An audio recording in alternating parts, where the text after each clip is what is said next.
السلام علیکم ورحمۃ اللہ وبرکاتہ۔ دوستو، آج ہم جس عنوان کو لے کر حاضر ہیں وہ عنوان ہے ماہ ربیع الاول کی آمد۔ آپ جانتے ہیں کہ ماہ ربیع الاول کا آغاز ہو چکا ہے اور اب بلا ناغہ ہر سال کی طرح ان سال بھی ربیع الاول کی 12 تاریخ کو عید میلاد النبی کے نام پر جشن منایا جائے گا۔ ربیع الاول کے شروع ہوتے ہی اس جشن میلاد کی تقریبات کے انتظامات شروع ہو جائیں گے۔ نوجوان گلی کوچوں اور چوراہوں میں راہگیروں کا راستہ روک کر چندے وصول کریں گے۔ علماء حضرات مسجدوں میں جشن ولادت منانے کے لیے دستے سوال دراز کریں گے۔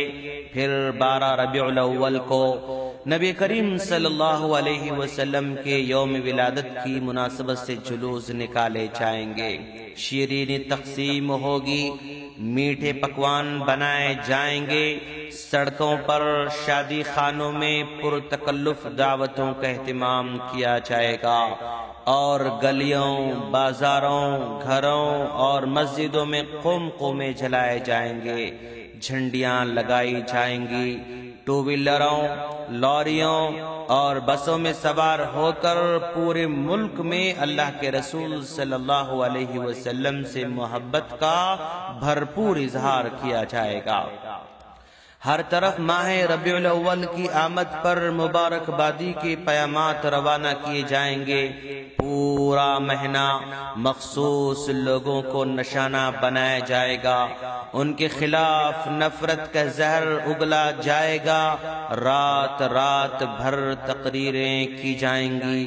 حسب سابق امثال بھی نبی کریم صلی اللہ علیہ وسلم کی سیرت بیان کرنے کے بجائے اولیاء کرام کی طرف منسوب من گھڑت کرامات بیان کی جائیں گی۔ نبی کریم صلی اللہ علیہ وسلم کی زندگی کے تابناک پہلو بیان کرنے کے بجائے صرف نور ثابت کرنے کے لیے زور لگایا جائے گا۔ نبی کی زندگی کے تابناک پہلوؤں سے صرف نظر کرتے ہوئے کالی کملی، ہونٹ اور پیشانی کی بات کی جائے گی۔ مکی زندگی کی مشکلات کا، طائف کے سفر کا، خدیجہ و حمزہ کی جدائی کا، ہجرت کے کٹھن مراحل کا، بدر کی دعاؤں کا، احزاب کی پریشانی کا، فتح مکہ کی معافی کا، حجۃ الوداع کے خطبے کا نام و نشان تک نہ ہوگا۔ صاحب قرآن کے اصحاب کا، صدیق و فاروق کا، بلال و عمار کا دور دور تک ذکر بھی نہیں ہوگا، چونکہ یہ جشن، یہ میلاد اور اس سلسلے تقریبات اللہ کے رسول صلی اللہ علیہ وسلم سے محبت کے اظہار کا ذریعہ گردانا جاتا ہے۔ اس لیے اگر کوئی اس میں شامل نہ ہو تو دشمن رسول کا فتویٰ دیا جائے گا۔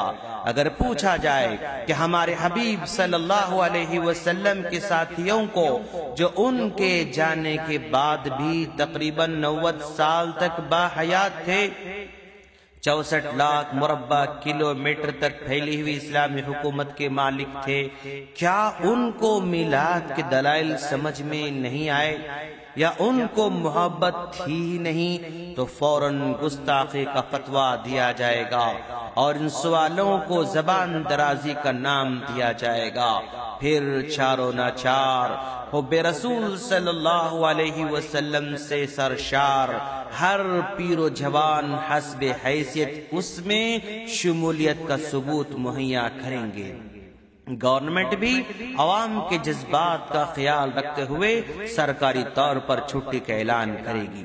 دوستو، نبی کریم صلی اللہ علیہ وسلم سے محبت کے اظہار بجا ہے اور آپ صلی اللہ علیہ وسلم کی عقیدت و احترام کا جذبہ بھی قابل تحسین ہے، مگر دیکھنا یہ ہے کہ رسول اللہ صلی اللہ علیہ وسلم سے محبت کا یہ طریقہ اور جشن و جلوس کا یہ سلسلہ رسول اکرم صلی اللہ علیہ وسلم کے لائے ہوئے دین کی روح سے جائز ہے یا نہیں؟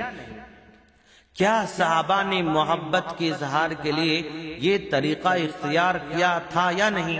صدیق و فاروق نے، غنی و مرتضی نے، بلال و عمار نے رضی اللہ عنہم اجمعین نے کون سا طریقہ اختیار کیا تھا؟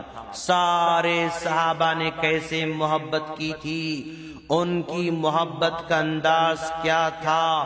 تابعین کا کیا طریقہ تھا؟ تبع تابعین کا کیا طریقہ تھا؟ ائمہ کرام و محدثین کا کیا انداز تھا؟ کیا امام ابو حنیفہ رحمہ اللہ نے بھی جلوس نکال لے تھے؟ کیا امام مالک، امام شافعی، امام احمد بن حنبل رحمہم اللہ نے بھی جلوس نکالے تھے؟ مسجدوں میں چراغ کیا انہوں نے جلایا تھا؟ میٹھے پکوان بنا کر کیا انہوں نے محبت کا اظہار کیا تھا؟ کیا انہوں نے بھی گنبد خضرا کا ماڈل بنا کر کسی چوراہے پر رکھ کر راہگیروں کے لیے راستوں میں رکاوٹیں پیدا کی تھیں؟ کیا کعبۃ اللہ کا ماڈل انہوں نے بھی بنایا تھا؟ دوستو، شریعت کی عدالت میں اس کی کوئی حیثیت ہے یا نہیں؟ اور اللہ کی بارگاہ میں یہ عمل قابل قبول ہے یا نہیں؟ ہم یہ سارے سوالات صرف امت کے سنجیدہ، باوقار، شائستہ، سمجھدار، پڑھے لکھے، نبی کی سیرت، صحابہ کی سیرت، ائمہ کرام کی سیرت سے واقف لوگوں کے سامنے ہی رکھنا چاہیں گے۔